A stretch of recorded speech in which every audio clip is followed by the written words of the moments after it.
Hello friends, welcome to optimistic studies. Optimistic studies में आप सभी का स्वागत है। आज हम आपके ADEO एग्ज़ाम के लिए जो आपका 5 पेपर है उसमें हम ग्रामीण विकास रूरल डेवलपमेंट का यूनिट 2 इकाई 2 का इंदिरा आवास योजना डिस्कस करने जा रहे हैं। इससे पहले भी हमने NRLM और आजीविका, जो आपका आजीविका पेपर है उसमें जो आपका राष्ट्रीय आजीविका मिशन है उसको, साथ में रूरल डेवलपमेंट ग्रामीण विकास में जो आपका योजना वाला सेक्शन है उसमें MG नरेगा, इसको हमने डिस्कस किया है। साथ में हमने MCQ प्रैक्टिस सेट भी देखे हैं। यदि आपने नहीं देखा है तो ADEO नाम से प्लेलिस्ट बनी हुई है, आप उसमें जाकर के देख सकते हैं। तो फिर चलिए हम आज का सेशन स्टार्ट करते हैं। यदि आप चैनल पे न्यू हैं तो चैनल को सब्सक्राइब कर लीजिए और बेल नोटिफिकेशन को ऑन रखिए, जिससे हम जो भी वीडियो डालें तो आप तक पहुंचती रहे। तो फिर आज का सेशन हम स्टार्ट करते हैं।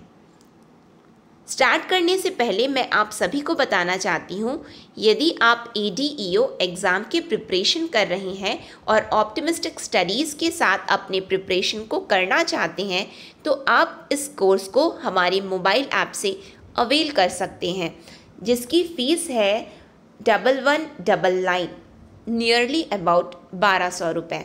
तो आप यदि इच्छुक हैं ज्वाइन करने के तो आप ज्वाइन कर सकते हैं। मोबाइल ऐप की लिंक आपको डिस्क्रिप्शन बॉक्स में साथ में इस वीडियो के कमेंट सेक्शन में जो पिन्ड कमेंट रहेगा वहाँ पे आपको मैं मोबाइल ऐप की लिंक अवेलेबल करवा दूँगी। यदि आप इच्छुक हैं ज्वाइन करने के लिए तो आप ज्वाइन कर सकते हैं। इस कोर्स में आपको अनलिमिटेड व्यूज़ रहेंगी। जब तक आपका एग्ज़ाम नहीं हो जाता तब तक आपके पास ये सभी वीडियो अवेलेबल रहेंगी, चाहे आपका एग्ज़ाम जब कभी भी हो। फिर उसके बाद PDF नोट्स जो कि ऐप में ही रहेंगे आपके पास अवेलेबल रहेंगे। 24/7 एक्सेस है, यानी कि आप जब चाहें तब इसको देख सकते हैं, पढ़ सकते हैं।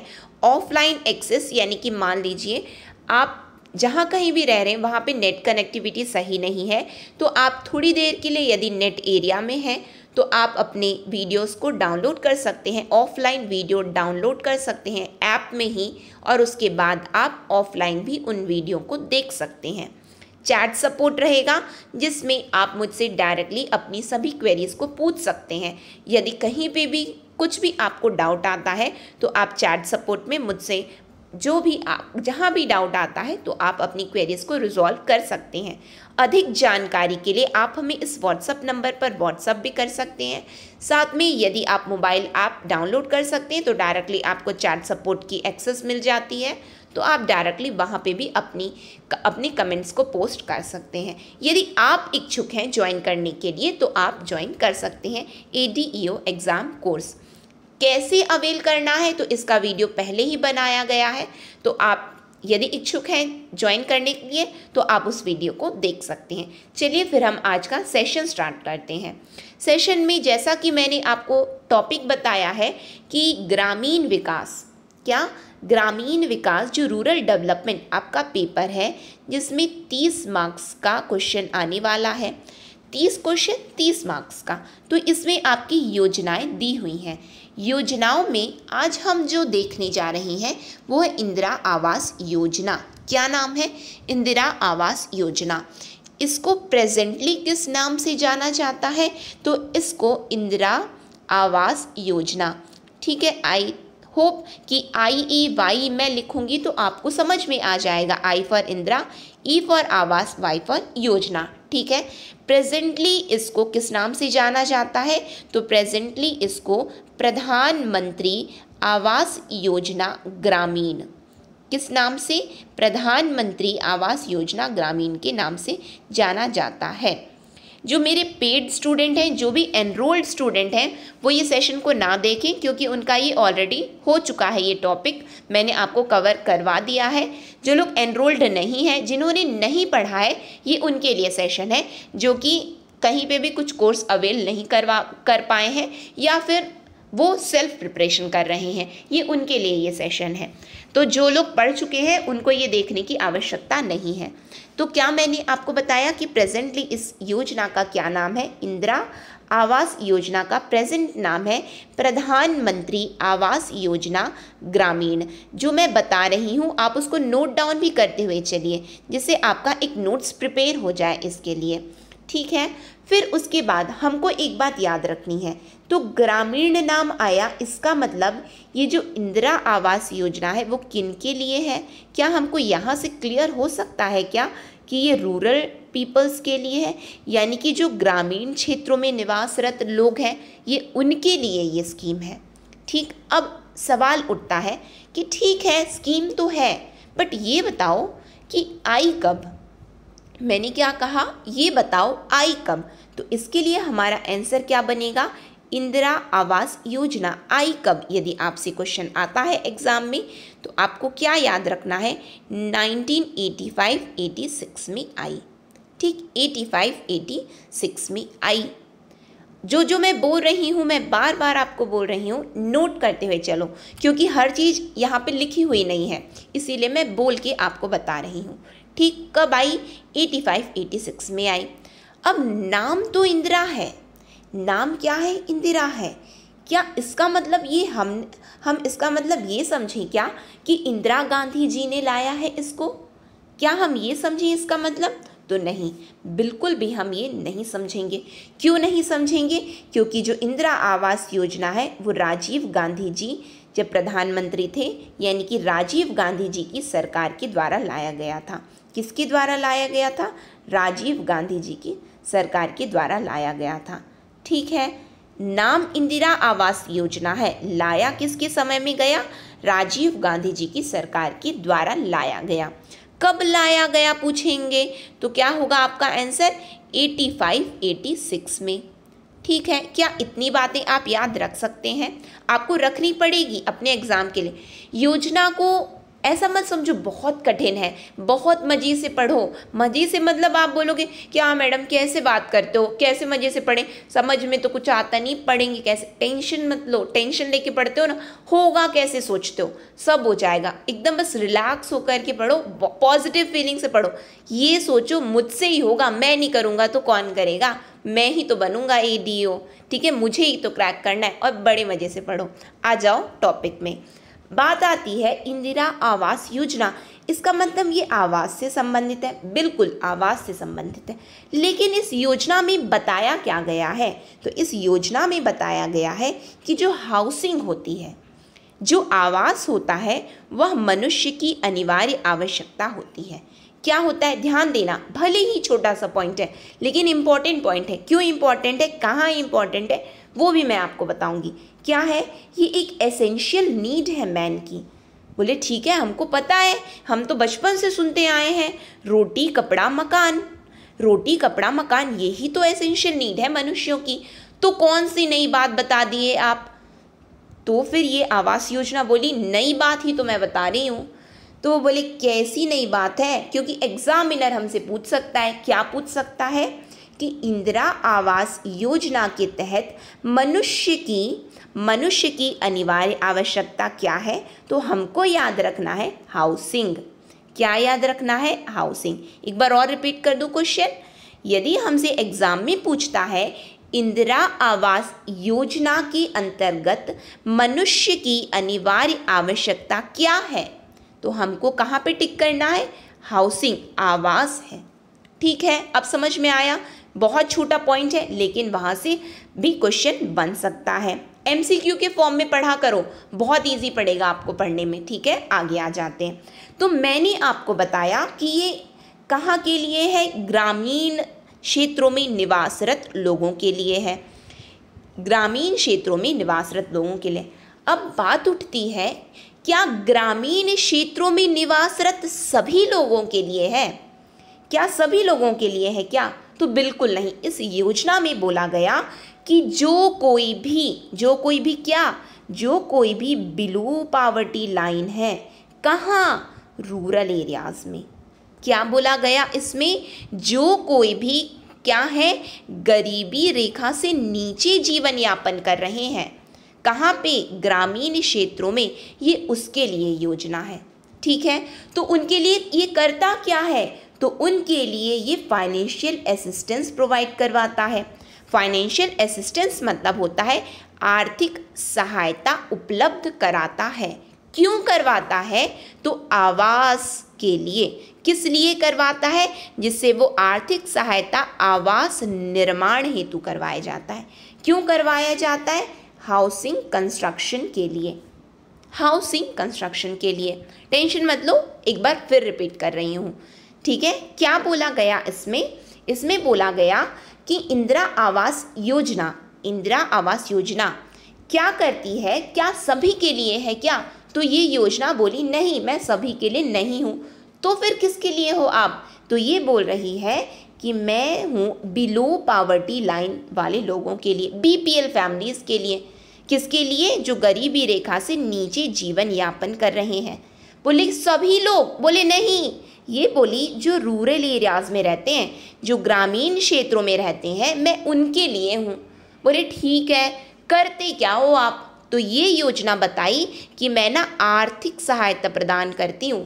क्या करती हूँ मैं फाइनेंशियल असिस्टेंस प्रोवाइड करवाती हूँ।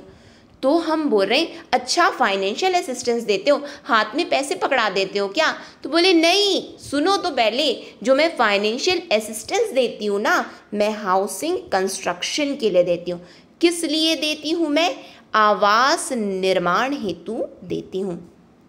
क्या हम बोलचाल की भाषा में इसको समझ सकते हैं कि ये योजना हमसे कुछ बोलना चाहती है, क्या बोलना चाहती है, ये उसका ऑब्जेक्टिव है, ये उसका उद्देश्य है ना, समझ रहे हैं। क्योंकि हम क्या बोलते हैं, हमेशा आपने एक बात सुनी होगी, क्या सुने हो आप, कि बुक हमसे कुछ बोलती हैं।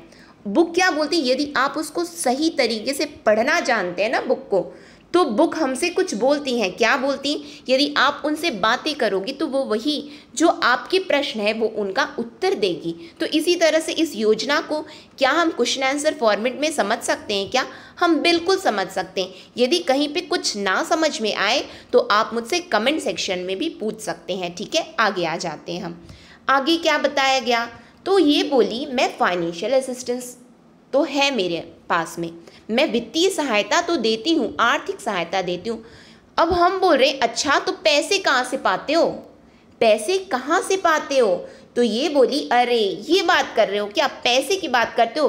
तो ये बोलती है जो सेंट्रल है ना, जो सेंट्रल गवर्नमेंट और जो स्टेट गवर्नमेंट है, जो केंद्र सरकार है, जो केंद्र सरकार है और जो राज्य सरकार है, वो आपस में डिवाइड कर लेते हैं। बोले कैसे डिवाइड करते हो, तो बोले वो भी सुन लो, वो ना 75 और 25, 75:25 का रेशियो डिवाइड किए रहते हैं। यहाँ से वित्तीय सहायता आती है, कहाँ से आती, कितना रेशियो है, और ये क्या बोली, अच्छा डिवाइड हो रहा है रेशियो, तो इसका मतलब क्या हुआ कि मैं कौन सी स्कीम हूँ, मैं सेंट्रली स्पॉन्सर्ड स्कीम हूँ। कौन सी स्कीम हूँ मैं, सेंट्रली स्पॉन्सर्ड स्कीम हूँ। बोले ठीक है, हमको तो समझ में आ गया, इसका मतलब आप क्या करते हो, 75 केंद्र देता है आपके लिए और 25 जो है राज्य सरकार देती है। तो बोलती है ये योजना, हाँ बिल्कुल यही करते हैं। तो सवाल क्या आया, क्या पूरे देश में, क्या पूरे भारत में ऐसे ही होता है, क्या पूरे भारत में ही ऐसे ही होता है क्या, हर जगह 75 और 25 का रेशियो डिवाइड है क्या। तो ये बोली अरे रुको और आगे सुन लो। तो और आगे क्या सुनेंगे हम, उसको ध्यान से सुनना। मैं आपको जिस पैटर्न में करवा रही हूँ, क्यों करवा रही हूँ, जिससे आपको याद हो। ये ऐसा कुछ नहीं लिखा है यहाँ पे, ये तो मैं चाहूँ तो एक बार में पढ़ दूँ और फिर उसके बाद आपकी इच्छा, आपको समझ में आया या ना समझ में आया, जैसा मैं बोल रही हूँ वैसा याद करने की कोशिश करो कि सेशन देखते देखते याद हो जाए चीज़ें, जैसा मैं बोल रही हूँ। क्योंकि हम कैसे पढ़ रहे हैं कि ये हमसे कुछ बोल रही है और मैं वही आपको सुना रही हूँ। समझना इसको, मैं चाहूँ तो इसको पढ़ दूँ, समझ रहे हो, कि बस इसमें अच्छा ऐसा है, ये है, वो है, हो गया, तो क्या फ़ायदा। वैसे तो आप भी पढ़ लोगे, वैसे तो आप भी पढ़ लोगे, लेकिन ऐसा नहीं ना, आपको याद होना चाहिए। ठीक है, तो जिस तरह से मैं बोल रही हूँ वैसे याद करने की कोशिश करो। आगे सुनो क्या बताया गया। तो हमने पूछा क्या पूरे भारत में ऐसे ही होता है क्या कि 75 और 25 का रेशियो डिवाइड है। तो ये बोलती नहीं, सुन लो पहले मेरी बात। बोले सुनाइए। तो ये बोल रही है कि सुनो, क्या है ना कि जो राज्य, जो हिली एरियाज़ हैं, हिली स्टेट्स हैं, ठीक है, पहाड़ी राज्य हैं, वहाँ पे रेशियो जो मेरा डिवाइड होता है वो 90:10 का होता है। तो ये बोले 90 किसका है, 90 ये बोले सेंट्रल का है और 10 स्टेट का है। यानी कि 100 का यदि खर्च आ रहा है, 100 रुपये का खर्च आ रहा है, तो 90 रुपये केंद्र सरकार दे रही है और 10 रुपये कौन दे रहा है, राज्य सरकार दे रही है। कहाँ पे, जो हिली एरिया में है, यानी कि आप समझ सकते हैं जो नॉर्थ ईस्टर्न स्टेट्स हैं, जो नॉर्थ ईस्टर्न स्टेट्स हैं, पूर्वोत्तर के जो राज्य हैं, वहाँ हो गया, जम्मू कश्मीर में हो गया, और भी जो हिली एरियाज़ हैं, तो वहाँ पे ये क्या बोल रहे हैं कि वहाँ पे रेशियो क्या डिवाइड होता है, 90:10 का रेशियो है। बोले ठीक है, ठीक है। जम्मू कश्मीर आप कंसिडर मत करना, क्यों कंसिडर नहीं करोगे वो भी मैं आपको बताऊंगी, ठीक है। अभी मत करना क्योंकि वो पहले स्टेट था, अभी वो यूटी है, तो उसको कंसिडर मत करना, ठीक है। केवल ये हिली एरियाज, पहाड़ी राज्य याद कर लो, 90:10, ठीक है। बाकी राज्यों में 75:25। फिर उसके बाद एक बात और आती है, बोले बताओ क्या है, तो बोले जो केंद्र प्रशासित प्रदेश है ना, जो यूनियन टेरिटरीज हैं, वहाँ ना राज्य तो है नहीं, वो केंद्र प्रशासित है।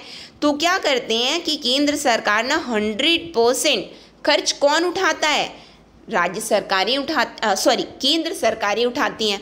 बोले अब जा कर के हमको समझ में आ गया कि आप हमको ये बताना चाहते हो कि जो खर्च है ना, जो आप वित्तीय सहायता की, अच्छा जो आप बात किए, अब हमको तो बिल्कुल क्लियर हो गया है कि बाकी सभी राज्यों में 75 और 25 का रेशियो रहेगा।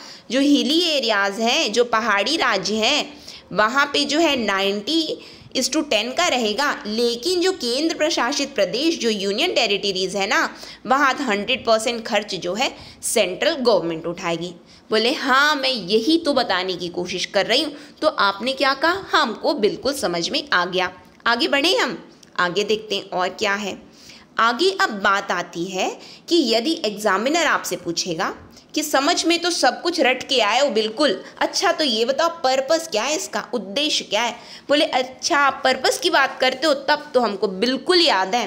बोले अच्छा तो बता दो फिर, याद है तो। बोले कि ये क्या करती है कि जो बिलो पॉवर्टी लाइन के नीचे, जो गरीबी रेखा के नीचे ग्रामीण क्षेत्रों में अपना जीवन यापन कर रहे हैं, उनको आवासीय सुविधा प्रदान करती है। बोले बिल्कुल करेक्ट बोले हो, बिल्कुल करेक्ट बोले हो।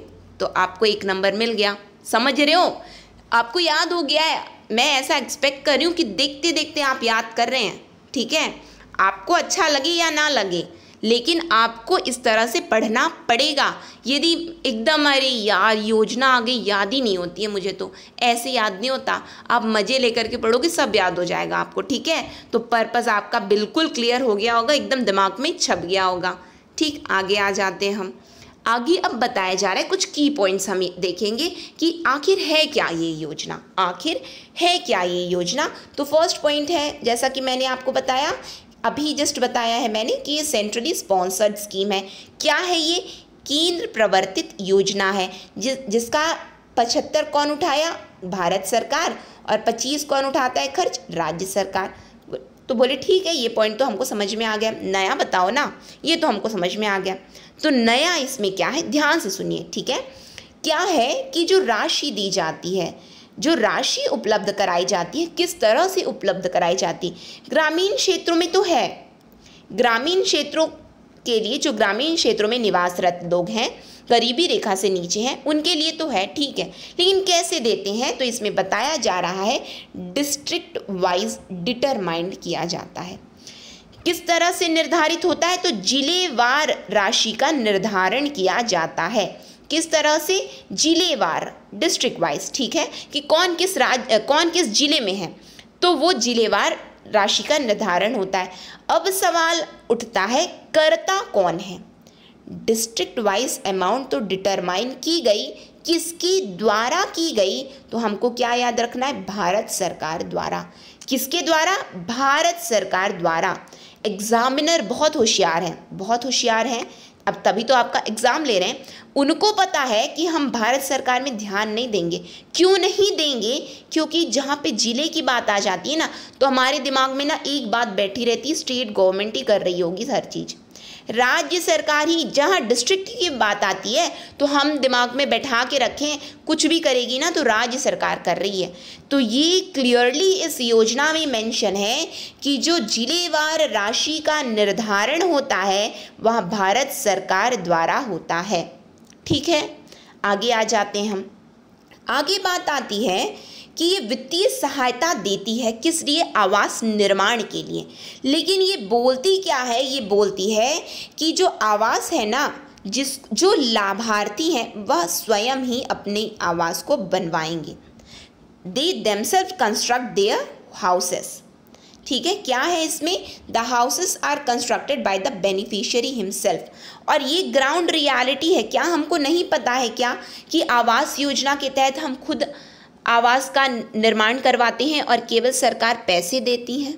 बिल्कुल हमको तो पता है। तो ठीक है, बस वही उसी को तो याद करना है हमको। क्या बोला गया कि बेनिफिशियरी जो है, लाभार्थी जो हैं, हितग्राही जो हैं, वो अपने आवासों का स्वयं निर्माण करवाते हैं। फिर बोले ठीक है निर्माण करवा लेंगे, लेकिन पैसे की बात तो बताओ। तो बोले चिंता मत करो, पैसे भी मिलेंगे। बोले कहाँ से मिलेगा? तो बताया गया इसमें कि जिला पंचायत डिस्ट्रिक्ट पंचायत जो है राशि उपलब्ध करवाने का कार्य करेगी। कौन? जिला पंचायत। कौन करवाया? जिला पंचायत। एग्जामिनर को पता है कि हमने रट रखा है हर चीज़ ना ग्राम पंचायत करती है, हर चीज़ ग्राम पंचायत करती है। लेकिन इंदिरा आवास योजना बोल रही है नहीं, वहाँ पे आप मत फंसना। याद रखना कि जिला पंचायत, डिस्ट्रिक्ट पंचायत ये कार्य करेगी, वो राशि को उपलब्ध कराएगी। बोले कैसे? हाथ में पकड़ाने आओगे क्या? बोले नहीं। तो बोले तब फिर कैसे दोगे? तो ये बोली बैंकों के माध्यम से। किसके माध्यम से? बैंकों के माध्यम से। बोले ठीक है। तो ये बोले रुको पहले। तो आप बोले क्यों रुके? बोले बैंकों के माध्यम से मिलेगा, कंडीशन तो सुन लो। बोले बताओ क्या कंडीशन है? तो ये बोल रही है डीबीटी। ये डीबीटी क्या होता है? डायरेक्ट बेनिफिट ट्रांसफ़र की सुविधा ये योजना प्रदान की है। Direct benefit transfer. अब डायरेक्ट बेनिफिट ट्रांसफ़र क्या होता है? जैम ट्रिनिटी जनधन मोबाइल आधार योजना। ठीक है, और ये क्या बोलती है कि क्या होना चाहिए? इस योजना के तहत हम बैंकों के माध्यम से तो आपको पैसे देंगे। कंडीशन ये होनी चाहिए कि आपका स्वयं का खाता होना चाहिए, स्वयं का बैंक खाता होना चाहिए। साथ में जो आपका बैंक खाता है वो आधार से लिंक होना चाहिए। क्या होना चाहिए? आधार से लिंक होना चाहिए। ये दोनों पॉइंट क्या आप याद रख सकते हैं? क्या आपको याद रखना है? ठीक है, आगे आ जाए हम लोग। कुछ ना समझ में आए तो रिपीटेड मोड में सुनना। ठीक है, आगे आ जाते हैं हम। तो ये बोले स्वयं निर्माण कौन कर रहा है? हितग्राही कर रहे हैं। कौन कर रहा है? हितग्राही कर रहे हैं। तो क्या कोई डिज़ाइन पर्टिकुलर निर्धारित है क्या कि ऐसे ही घर बनवाना? इंदिरा आवास योजना के तहत जितने घर बनेंगे वो एक ही डिज़ाइन के बनेंगे। लेकिन हम तो देखते हैं कि आवास योजना के तहत लोग तो अलग अलग डिज़ाइन बनवा लिए हैं। वो क्या है? तो ये बोले कि अरे सुन तो लो पहले। ये है, बोलते हैं कोई डिज़ाइन हम नहीं बताएंगे, आपको बनवाना है ना, आप अपने अनुसार बनवा लो। आपको बनवाना है, आप अपने अनुसार अपना घर बनवा लो। बोले ठीक है, अब समझ में आ गया। कोई डिज़ाइन आप इसका मतलब नहीं बताए हो। There is no design prescribed for the construction of the house. आवासों के निर्माण हेतु कोई डिज़ाइन निर्धारित नहीं है। ठीक है, आगे आ जाए हम लोग। की पॉइंट्स हैं, एक एक पॉइंट इंपॉर्टेंट है, ध्यान से सुनना। मैं फिर से आपको बोल रही हूँ कि मैं आपको केवल याद कराने के दृष्टिकोण से ऐसा बोल रही हूँ, लिखा कहीं नहीं है ऐसा। ठीक है, लिखा कहीं नहीं कि इस तरह से पढ़ाओ, इस तरह से बोलो। आपको याद हो इसलिए मैं आपके लिए इस तरह से बोल बोल के बता रही हूँ। ठीक, आगे आ जाते हैं हम। आगे क्या है इसमें? आगे ये बोलते हैं कि housing should be solid. Housing should be solid यानी कि पक्का मकान होना चाहिए। पक्का मकान होना चाहिए। पक्का मकान क्यों होना चाहिए? पक्का मकान इसलिए होना चाहिए कि आज बनवाएं तो अगले 30 सालों तक जो कुछ भी टूट फूट को वो सहन कर सके। इसीलिए सरकार का लक्ष्य क्या है? पक्का मकान, पक्का हाउस निर्माण करवाना है। कब तक सरकार का क्या लक्ष्य है? 2022 तक कि हमको, जब हम क्या लक्ष्य रखा गया था सरकार के द्वारा, जब हम आज़ादी का अमृत महोत्सव मना रहे हैं, यानी कि 75वीं सालगिरह मना रहे हैं, तब तक हम प्रधानमंत्री आवास योजना के तहत पक्का हाउस सभी को उपलब्ध करवा सकें। 2022 तक लक्ष्य रखा गया। क्या रखा गया? Housing for all. क्या आप ये सुने हैं? बिल्कुल आप सुने हैं, कोई नई बात नहीं है ये, मैं ऐसा नहीं है एकदम नई बात आपको बता दी हूँ, बिल्कुल नहीं है, आप बिल्कुल सुने हैं। हाउसिंग फॉर ऑल लक्ष्य है केंद्र सरकार का। क्या लक्ष्य है कि 2022 तक, जो कि अभी चल रहा है, 2022 तक सभी को हम पक्का मकान उपलब्ध करा दें। इसीलिए इसमें बताया गया कि पक्का मकान होना चाहिए, जिससे अगले 30 वर्षों तक जो कोई भी टूट फूट को सहन कर सके। और इसी वजह से जो रूफिंग होती है वो परमानेंट मटेरियल से होती है, स्थायी सामग्री से होती है। पक्का हाउस मतलब हम क्या इसको समझ सकते हैं क्या? अपनी बोलचाल की भाषा में छत पड़ जाना, ढलाई हो जाना, बिल्कुल हम समझ सकते हैं। क्या आप ऐसा है क्या कि आप इन भाषाओं को नहीं समझ रहे? आप बिल्कुल समझ रहे हैं। ठीक है, आगे आ जाते हैं हम आगे। अब इसमें जो आपको ध्यान देना है, बहुत ध्यान से सुनना इम्पॉर्टेंट है। ठीक है, ये पॉइंट ये बोल रहा है कि जो भी राशि आवंटित होती है, यानी कि जो भी अमाउंट आता है, किस लिए? इंदिरा आवास योजना के तहत में जो भी राशि आवंटित होती है उसमें क्या होता है कि 60% उस राशि का किसके लिए यूज़ करना है? तो एससी एसटी कैटेगरी के लोगों के लिए करना है। पहला पॉइंट याद रखना है ना। 60% जो भी अमाउंट है किसके लिए यूज़ होगा? एससी एसटी के लिए। फिर बताया गया इसमें कि जो 15% है वो किसके लिए? वो माइनॉरिटीज़ के लिए। किसके लिए? माइनॉरिटीज़, अल्पसंख्यकों के लिए। फिर इसमें तीसरी बात बोली जा रही है, और वो तीसरी बात क्या है कि 3% किसके लिए? दिव्यांगजनों के लिए, डिसेबल्ड पीपल्स के लिए। किसके लिए? डिसेबल्ड पीपल के लिए। एक बार और बोल देती हूँ, क्या बोला गया कि जो भी राशि आवंटित होती है कि अच्छा इतनी राशि आवास योजना में लगनी है, ठीक है, और वो आवंटित कहाँ से होती है? अच्छा बताइए। बजट से। कहाँ से? बजट से। क्यों? क्योंकि योजना के लिए बजट में प्रावधान होता है कि इस योजना में हम इतना राशि आवंटित कर रहे हैं।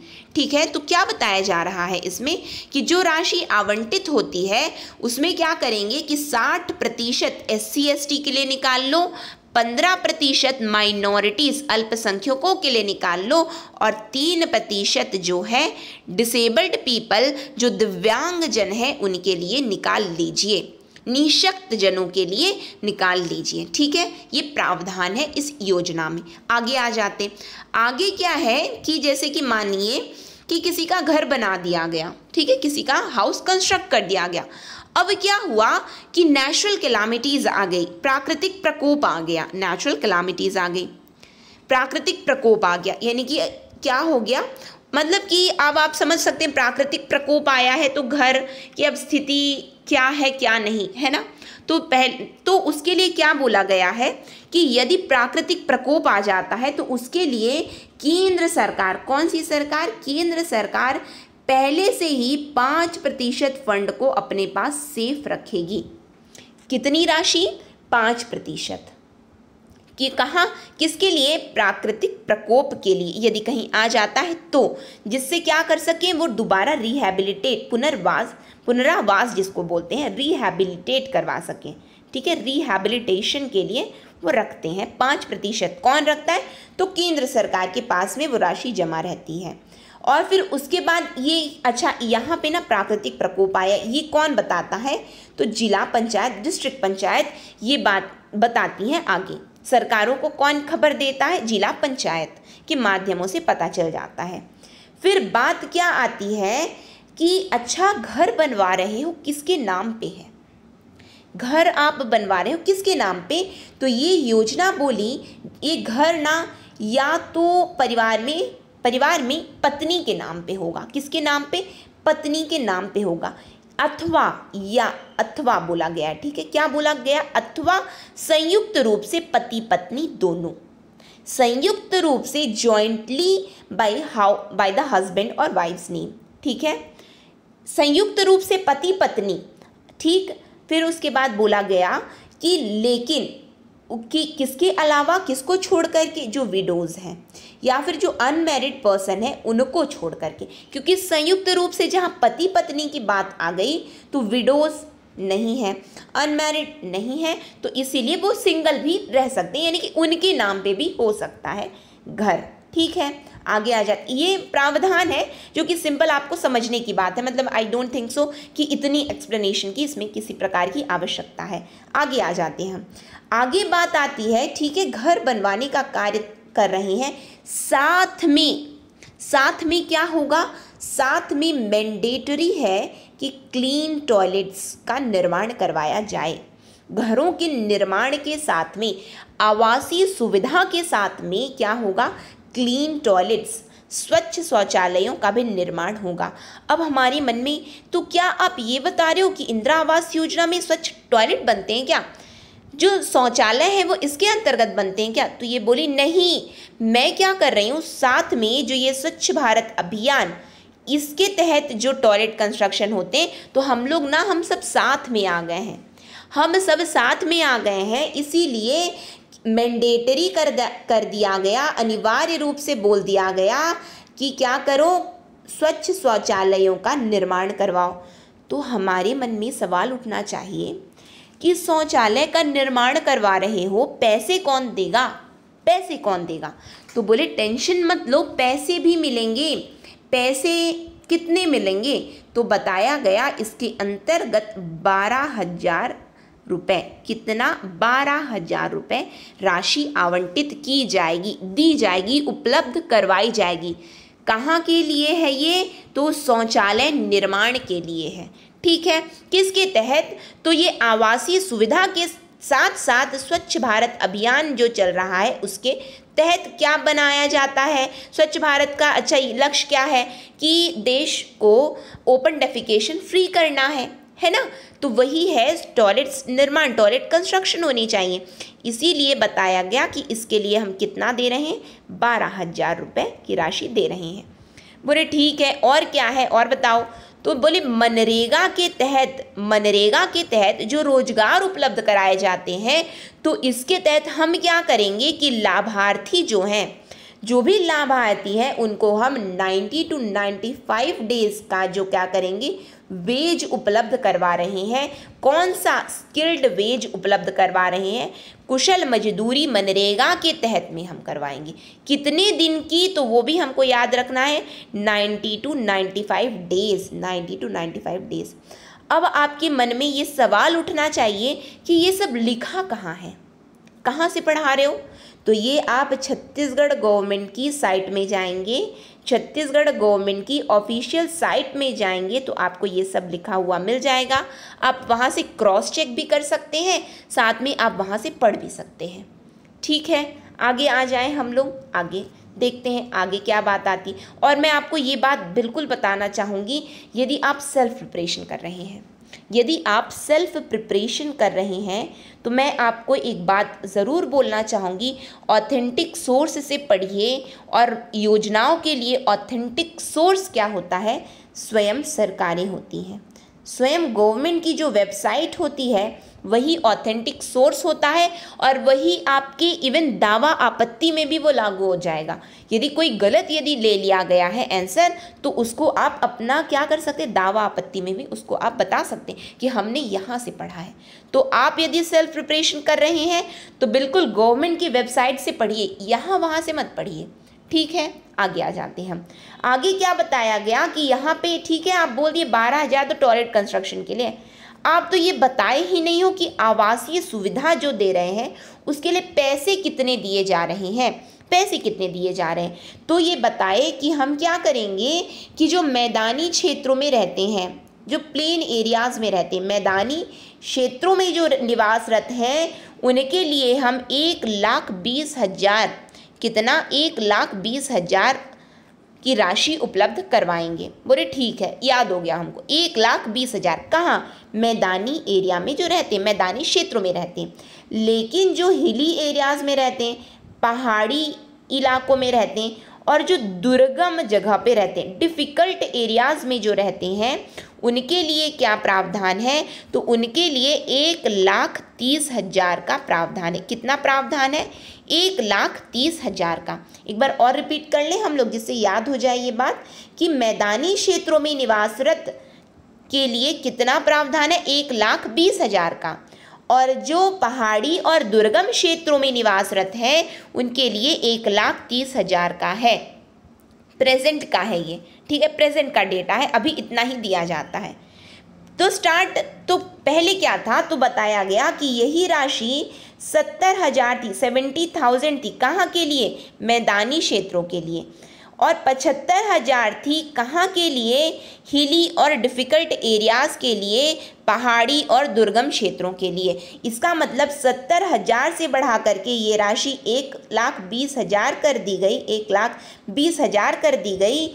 यदि राइटिंग समझ में ना आए तो जो मैं बोलती हूँ उसको सुन लिया करो, ठीक है। और जो 75,000 है इससे राशि बढ़ा करके 1,30,000 कर दी गई, ठीक है। आई होप यहाँ से आप सभी को क्लियर हुआ होगा। आगे अब हम बढ़ जाते हैं।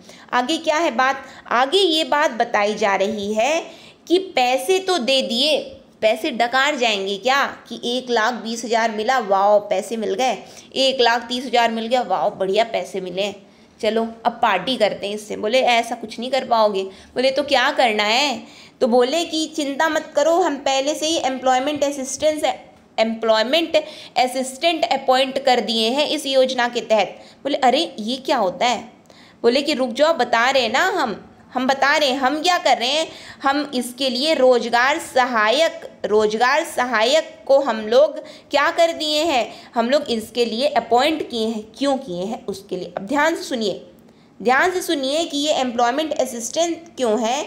ये इसलिए है कि इंदिरा आवास योजना के तहत में जो भी from the issuance of the approval orders, यानी कि अच्छा आज से ना ये लाभार्थी हैं, इनको जो है पैसे देना है। बोले ठीक है दे दो। तो क्या बताया गया कि जिस दिन से वो ऑर्डर इशू हो जा रहा है हमारे नाम का कि ठीक है हम लाभार्थी हैं, उस दिन से जब तक हमारा मकान बन ना जाए, जब तक हमारा आवास का निर्माण न हो जाए, तब तक के लिए जो भी कंस्ट्रक्शन वर्क है यानी कि निर्माण कार्य हेतु और साथ में क्या करने के लिए? निगरानी हेतु, मॉनिटरिंग करने के लिए, पर्यवेक्षण करने के लिए, सुपरवाइज करने के लिए, साथ में अन्य संबंधित कार्यवाहियों का संपादन करने के लिए रोजगार सहायक की नियुक्ति की जाती है।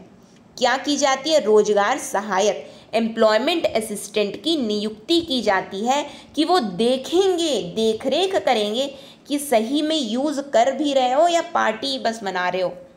पार्टी बस हो रही है या आवास में लग भी रहा है, तो बिल्कुल उसके लिए सरकार का ये प्रावधान है कि रोजगार सहायक अपॉइंट होगा। किस दिन से? जिस दिन से जो स्वीकृति आदेश जारी होता है। कब तक के लिए? तो जब तक आवास निर्माण का कार्य पूर्ण ना हो जाए, पूर्ण होने तक इसका मतलब होता है, ठीक है। आगे बढ़ जाए हम लोग।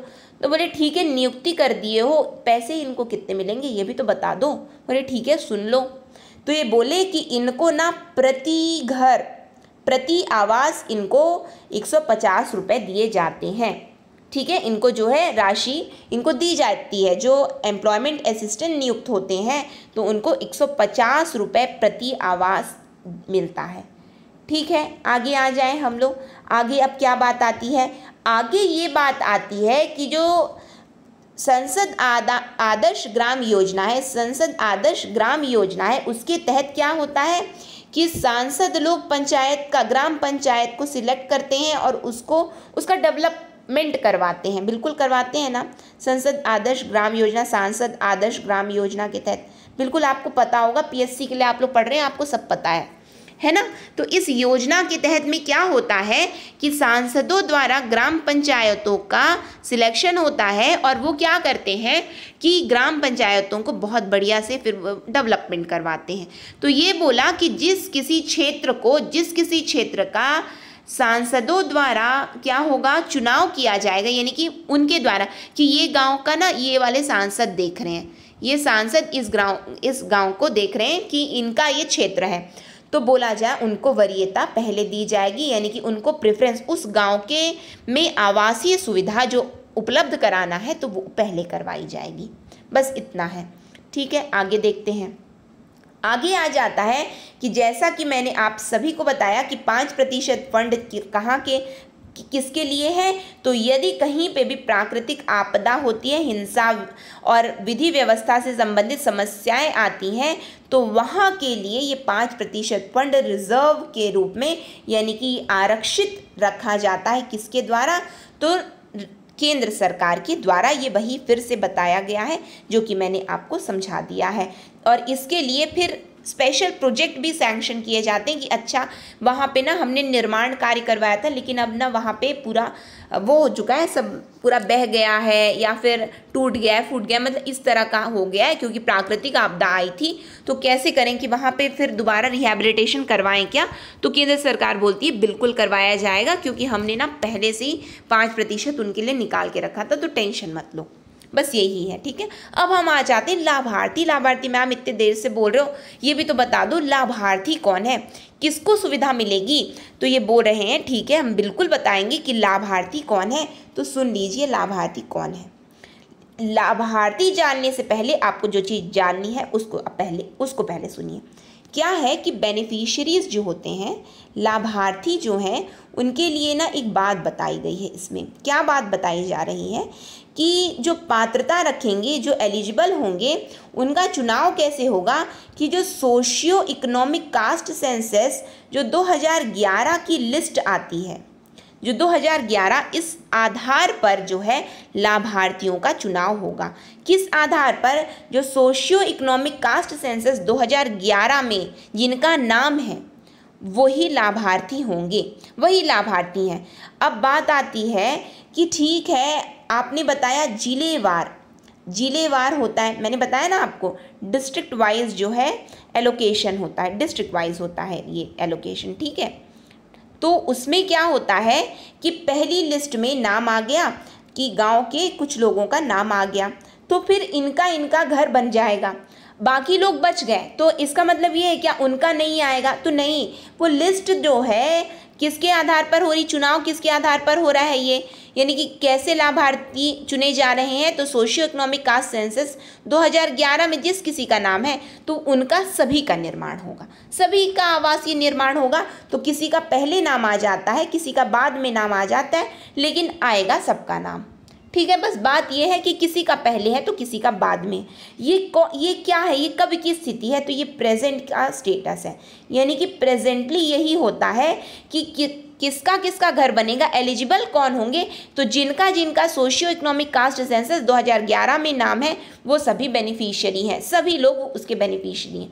पहले क्या होता था कि जो लोग बीपीएल फैमिलीज को बिलोंग करते थे, यानी कि जो बीपीएल लिस्ट बनती थी, गरीबी रेखा से नीचे वाले लोगों की जो लिस्ट बनती थी, केवल वही लाभार्थी हो पाते थे, केवल वही लाभार्थी हो पाते थे। फिर सरकार प्रेजेंट में जो प्रधानमंत्री आवास योजना ग्रामीण, इसके तहत क्या कर दिया गया है कि ये लिस्ट जो बीपीएल लिस्ट को बोले कि नहीं ये सही नहीं है, इसमें ना सभी कवर नहीं हो रहे, तो हम ऐसा करेंगे कि सोशियो इकोनॉमिक कास्ट सेंसस 2011 में जिसका नाम है ना, हम उन सभी को देंगे आवासीय सुविधा। तो प्रेजेंट में ये आपको याद रखना है, बिल्कुल कंफ्यूज मत होना कि प्रेजेंट में ये चल रहा है, ये नहीं बीपीएल लिस्ट के आधार पर नहीं है, ये चीज़ को याद क्लियर करना है ना। आगे देखते हैं। अब बताया गया कि एलिजिबल कौन है, ठीक है, ये सब तो ठीक है, लेकिन उसमें भी तो कोई वरीयता होगा, उसमें भी तो किसी को प्रायोरिटी दी जा रही होगी, किसी को प्रेफरेंस दिया जा रहा है। तो बताया गया जो प्रिमिटिव ट्राइबल ग्रुप्स हैं उनको पहले उनकी वरीयता है। फिर कौन है, फिर जो बेनिफिशियरी हैं, जो फॉरेस्ट राइट एक्ट के जो फैमिलीज, उनको यानी कि वन अधिकार अधिनियम के लाभार्थियों को भी वरीयता है। फिर और कौन है, तो और आगे बताया जा रहा है जो मैनुअल स्क्वेंजिंग करते हैं, जो मैनुअल स्क्वेंजर्स हैं यानी कि मैला ढोने का जो कार्य करते हैं, उनको भी वरीयता दी जाती है, उनको वरीयता है। ठीक, इसके अलावा अन्य कौन है, अन्य कौन है और कौन कौन, इसके पश्चात तत्पश्चात और कौन कौन आते हैं, तो उसके बाद आती हैं महिलाएं। कौन आता है, महिलाएं आती हैं।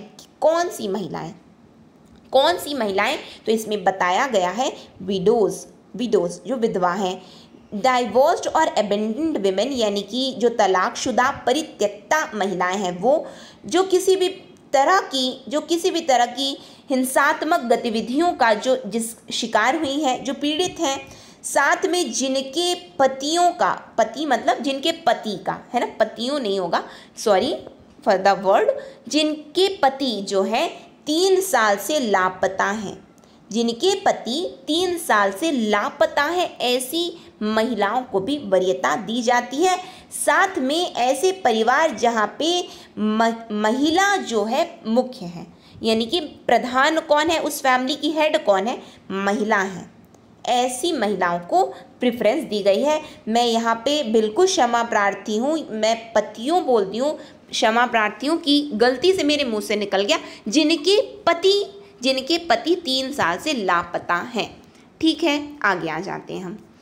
आगे क्या बात बताई जा रही, तो ऐसे परिवार जिनमें एक लौती बेटी वाले परिवार, फैमिलीज विथ ओनली 1 डॉटर, इसमें भी है, ये लोगों को भी प्रेफरेंस है। फिर बताया जा रहा है जो मेंटली हैंडीकैप्ड पर्सन्स हैं, मेंटली मानसिक रोगी हैं, और कितने प्रतिशत होने चाहिए, तो 40% की डिसेबिलिटी होनी चाहिए। कितने प्रतिशत, 40% की। फिर आ जाता है जो फिजिकली हैंडीकैप्ड है, वो मेंटली हो गए, ये फिजिकली हो गए, फिजिकली हैंडीकैप्ड, तो 40% की डिसेबिलिटी होनी चाहिए इनके लिए भी। आगे क्या बताया जा रहा है, आगे बताया जा रहा है जो paramilitary army, paramilitary police force में जिन्होंने अपना यानी कि जो मारे गए हैं उनकी जो विधवाएं हैं, और ऐसे यानी कि ऐसे जो आर्मी पर्सन्स हैं, तो उनकी यहाँ जो विधवा हैं और जो अन्य उनसे संबंधित लोग हैं, उनके जो नज़दीकी जो संबंधी हैं, वो भले ही बीपीएल फैमिली को बिलोंग नहीं करते हैं। भले ही क्यों बोला गया, इसलिए बोला गया क्योंकि इसमें तो पहले ही बताया गया था कि हम बिलो पावर्टी लाइन वाले लोगों को ले रहे हैं, लेकिन ये लोग बिलो पावर्टी लाइन से भले ही ना हो, लेकिन इनको भी ये सुविधा प्रदान की जाती है, बताया गया है इसमें। ठीक है, आगे आ जाएं। आगे क्या है, आगे बात आती है कि जो कुष्ठ रोगी हैं या फिर कैंसर से पीड़ित हैं वो लोग, जो HIV से इन्फेक्टेड हैं वो लोग, ट्रांसजेंडर्स पर्सन और अन्य जो भी बेघर लोग हैं, बीपीएल फैमिली को बिलोंग करते हैं, वो सभी लोगों को इस योजना के तहत आवासीय सुविधा प्रदान की जाएगी। तो अब बात उठती है, यदि एग्जाम में डायरेक्ट क्वेश्चन बनता है कि इम्प्लीमेंटेशन एजेंसी कौन है, कौन क्या करता है, क्रियान्वयन के लिए कौन जिम्मेदार है इस योजना का, तो हमको किसके माध्यम से ये योजना क्रियान्वित की जा रही है, तो हमको याद रखना है डिस्ट्रिक्ट पंचायत, जिला पंचायत, ये बात हमको बिल्कुल याद रखनी है। ठीक है, फिर इसीलिए और यही क्या करते हैं, आफ्टर ऑल यही पैसे उपलब्ध करवाने का कार्य करते हैं बैंकों के माध्यम से। फिर बात आ जाती है कि पैसे क्या एक ही बार में पकड़ा दिए, 1,20,000 लो जाओ ले लो, नहीं, ऐसा नहीं है। कैसे होता है कि 3 इंस्टॉलमेंट में, 3 इंस्टॉलमेंट्स में कहाँ से आता है, तो बैंकों के माध्यम से होता है। फिर क्या होता है, account maintain by them from which he builds his own dwelling और द सेविंग्स। इसमें बोला गया यदि हम पहले दे दिए इंस्टॉलमेंट, आपको 3 इंस्टॉलमेंट तो देंगे ही, 3 इंस्टॉलमेंट मिलेगी, या फिर आप ऐसे करो कि पहले ही अपना लगा लो, हम फिर पैसे दे देंगे आपको, कोई दिक्कत नहीं। बोले ठीक है, हम अपना लगा लेते हैं, अपनी ओर से हम राशि लगा लेते हैं, आप हमको दे देना। तो वो राशि लेकिन 1,20,000 कहाँ दी जाती है, मैदानी क्षेत्रों में, और 1,30,000 कहाँ दी जाती है, तो पहाड़ी एवं दुर्गम इलाकों में, क्षेत्रों में दी जाती है, जिलेवार डिस्ट्रिक्ट वाइज। ठीक है, तो यहाँ पे हमने इंदिरा आवास योजना आपका कंप्लीट किया। ठीक है। यदि आप इंटरेस्टेड हैं फुल कोर्स ज्वाइन करने के लिए, क्योंकि पूरा कोर्स तो यूट्यूब में अवेलेबल नहीं करवाया जाएगा, थोड़ा बहुत मैं आपको ज़रूर बताती रहूँगी। यदि आप सेल्फ प्रिपरेशन कर रहे हैं तो मैं बिल्कुल आपको गाइड ज़रूर करूँगी कि आप किस तरह से पढ़ें, गलत ना पढ़ें। और कहीं पे आपको डाउट लगे तो कमेंट सेक्शन में भी पूछ लीजिए कि कहाँ से क्या देखना है, तो मैं आपकी बिल्कुल कोशिश करूँगी कि मैं आपकी सभी क्वेरीज़ का जवाब देने की। साथ में यदि आप इंटरेस्टेड हैं ज्वाइन करने के लिए एडीओ का कोर्स, तो आप हमारे मोबाइल ऐप में ज्वाइन कर सकते हैं यदि आपकी इच्छा हो। तो मैं बार बार आपको बोल रही हूँ, कोई यहाँ पे बाउंडेशन नहीं है कि नहीं आप लोग बिल्कुल करो ही। यदि आपकी इच्छा है, यदि आपको समझ में आए तो कीजिए, नहीं इच्छा है तो सेल्फ प्रिपेयर कीजिए, आपकी इच्छा, ठीक है। यदि आप करना चाहते हैं तो आप हमें इस व्हाट्सएप नंबर पर व्हाट्सएप कर सकते हैं,